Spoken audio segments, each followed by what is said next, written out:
Welcome back to Logan Rando Aquascaping. My name is Logan, and today I have 5 things that I wish I knew before starting in the aquascaping hobby. So there is so much to learn, and in the beginning, when you first get into this hobby, if you're anything like me, you're probably just a sponge for all the information. But I want to save you some blood, sweat, and tears and teach you about the 5 things I wish I knew before I even started my first tank. So without any further ado, let's dive into the list. Coming in at number 5, this hobby is addictive. So when I first got into this hobby, I just wanted to create something nice for a beta. I had no idea I would be having multiple tanks of various sizes, traveling all over the world, starting a YouTube channel, filming, photographing plants and tanks and animals. I mean, this hobby is super addictive if it catches you in the beginning, and that's a good thing. I don't mean this as a negative thing. So before I got into aquascaping, I have to admit, I didn't have very many hobbies in life. I was super unhappy with my job, and to be honest, I was pretty addicted to playing video games for anywhere up to 8 hours a day. But when I discovered aquascaping, it sort of acted like a gateway hobby for me. And nowadays I play guitar, I do photography, I go hiking, I make movies, I make videos, I have a YouTube channel. And that can all be traced back to aquascaping. So if you're the type of person who maybe has some addictions that aren't as healthy, aquascaping can be a good way to sort of get you out of that and provide a gateway to some more exciting, productive hobbies. Coming in at number 4, each aquascape is an experiment. Every single aquascape you create is a unique ecosystem, and there are too many variables to count. So it is highly important that you find a valuable source of information and you replicate techniques that get results you find desirable. But just know that things can and will go wrong. There are just way too many variables with water chemistry and animals and live plants, and sometimes it can be hard to pin down. So treat every single aquascape as an experiment and be prepared for things to go wrong. There's a famous quote about mice and men. I'm not going to repeat it, but you get the idea. Coming in at number 3, don't trust the fish store.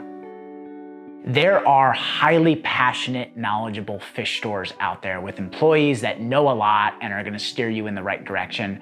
But I think the bias leads toward the opposite, especially with the corporate chains. So it's going to depend on your area. I know there are many exceptions, and I'm not attacking fish stores. But in my personal anecdotal experience, the average fish store means well, but at least in terms of aquascaping, there's a lot of misinformation out there. So go to a fish store with a healthy amount of skepticism and always cross-check the information you're given. But if you are one of those aquascapers who's lucky enough to have an amazing fish store next to you with really great employees, that is so cool. And frankly, I'm a bit jealous. Coming in at number 2, an aquarium is not nature. So one of the common sort of cases I see against the high-tech aquascape approach, and by high-tech I mean using LED lighting, high CO2, injecting fertilizer, is that, well, nature doesn't need that. Why do I have to do that in my aquarium? And to that I respond, an aquascape is not nature. Yes, we sort of aim to emulate nature in an artistic point of view, and we're using natural elements like rocks, stones, and aquarium soil, but an aquarium is a glass box. This is a closed system. Nature works the way it does because it's self-sustaining and it replenishes its own resources through evaporation and rainfall and drought and migration and genetics. There are just a lot more factors in nature that make nature the ultimate artist and scientist and just an all-around cool chick. So in your aquarium, you have to know that it's a closed system. If you no longer existed, your aquarium would probably go down the toilet. Now, it is possible to have an aquarium that is somewhat self-sustaining, where you can get away with fewer water changes, not do a bunch of maintenance. But look, it depends on what your goals are. But know that using nature as a defense for not injecting CO2 or doing water changes is a bit of a fallacy, because these glass boxes are simply not nature. And coming in at number 1, CO2 is not scary.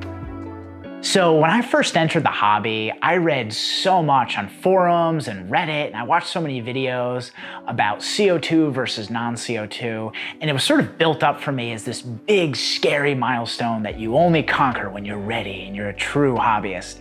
And once I dipped my toes into CO2, I realized that there was absolutely nothing to be scared of in the first place. Once you get into CO2, your possibilities are essentially limitless, and it's gonna unlock your true potential as an aquascaper. So if you're still afraid of CO2, know that there are options, and you can dip your toes into it first with the sugar yeast reaction bottle or the citric acid approach. And when you're ready, you can move on to that big pressurized bottle with a nice regulator. But just know that there's really nothing to be afraid of. There's so many resources to educate you online about how to safely set up a CO2 system. And when in doubt, run it really conservatively if you're afraid about gassing your fish, but know that it's gonna unlock your true potential as an aquascaper. So that's the list. Those are the 5 things I wish I knew on day 1 before I started my first planted aquarium. Let me know down below in the comments what a few things you wish you knew before you started with aquascaping are, because I love hearing from you guys and I'm always learning so much. Thank you so much for watching. This has been Logan, and I will see you guys next time. Bye-bye.